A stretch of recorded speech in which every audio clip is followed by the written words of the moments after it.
Kamusta mga idol? PBA update muna tayo. Mikey Williams kumpirmado na nga na itatapon ng TNT sa ibang PBA teams. Nagbukas na nga ng pinto ang TNT Tropang Giga para pakawalan ang kanilang suwail na player at handa na itong i-trade sa ibang koponan. Matapos nga na matalo ng TNT ang Barangay Ginebra sa pangalawang pagtatagpo nila sa Governor's Cup Finals, napatunayan ng koponan ni Chot Reyes na hindi na nila kailangan pa ng serbisyo ng isang Mikey Williams. Ayon nga kay Coach Chot Reyes, mas masarap pa daw sa pakiramdam ngayon ang pagsungkit nila ng kampyonato kumpara nung nakaraang taon na nasa koponan pa si Mikey Williams. Patunay lang daw ito na nakamove on na sila sa kanilang pasaway na basketball player. Sa pagkapanalo ng TNT laban sa Ginebra, nakita ni Chot Reyes na sapat na si Calvin Oftona at Reynam Batak para makasungkit pa sila ng maraming kampyonato sa PBA.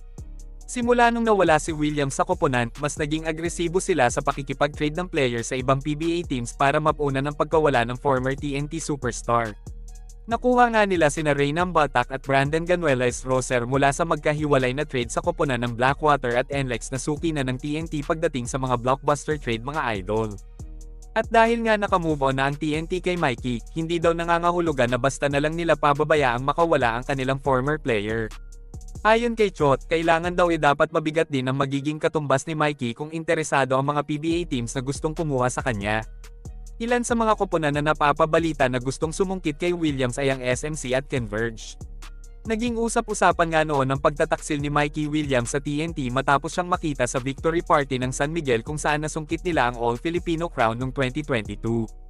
Walang naging salaysay si Mikey tungkol sa insidente mga idol, pero pinagtanggol naman siya ng ilan sa mga SMB players kabilang na ang former SMB na si Robbie Herndon.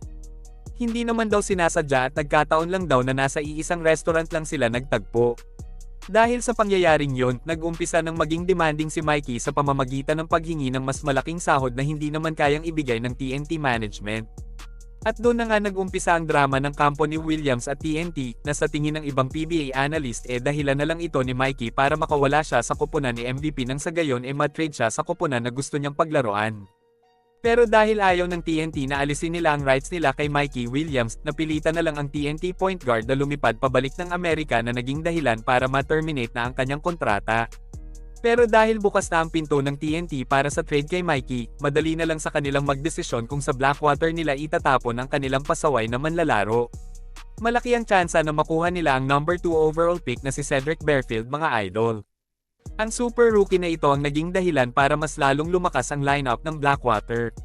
Maganda ang pinakita ni Bearfield nung Governor's Cup kaya inaasahan na siya ang napupusuan na masungkit ng TNT kapalit ni Mikey Williams. 27 anyos pa lang si Cedric at posibleng siya ang pumalit sa posisyon na iiwanan ni Jason Castro na nasa peak na ng pagre-retiro mga idol. Samantala, interesado din ng Converge na makuha ang TNT point guard para palakasin ang kanilang kampanya sa darating na Governor's Cup at sa mga susunod pang taon. Malaking katanungan na nga lang kung sino sa kanilang mga players ang pwede nilang isakripisyo kapalit ni Mikey. Medyo mababaw pa kasi ang bench ng Converge at tanging si future superstar Alex Stockton lang ang kanilang legit point guard. Maliban kay Stockton, sina Justin Arana at Justin Baltazar na lang ang natitirang star ng Converge. Kaya naman mahihirapan din ang Converge na mahanapan ng kapalit si Mikey. Hindi naman papayag ang TNT na mapunta si Williams sa SMC teams mga idol. Siyempre, hindi nila gugustuhin na mas lalo pang lumakas ang kanilang rival team sa PBA. Pero kung mas malakas pa kay Mikey Williams ang ibibigay nilang kapalit papunta sa TNT siguradong hindi na magdadalawang isip pa na kagatin ito ni MVP. Hanggang dito na lang muna mga idol. Maraming salamat sa panonood.